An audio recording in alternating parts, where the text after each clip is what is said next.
All right, let's take the new file preview functionality around the block and test it out.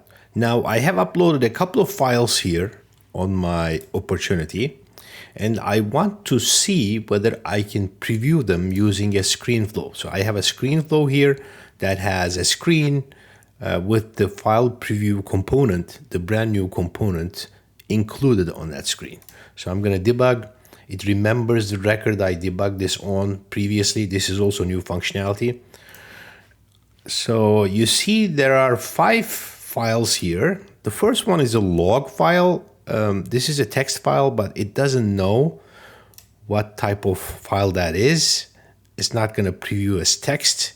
So the file type is important. The extension is important when you're previewing the document.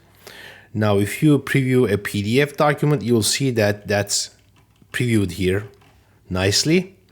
You can deselect here and view a text document. This time the extension is correct, so it's going to let me preview that.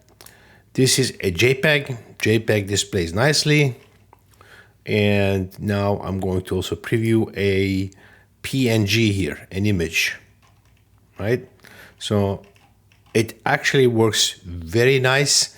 One reminder, we also got the functionality here in the single related list pointing to files. You get also little previews here, thumbnails. Enjoy.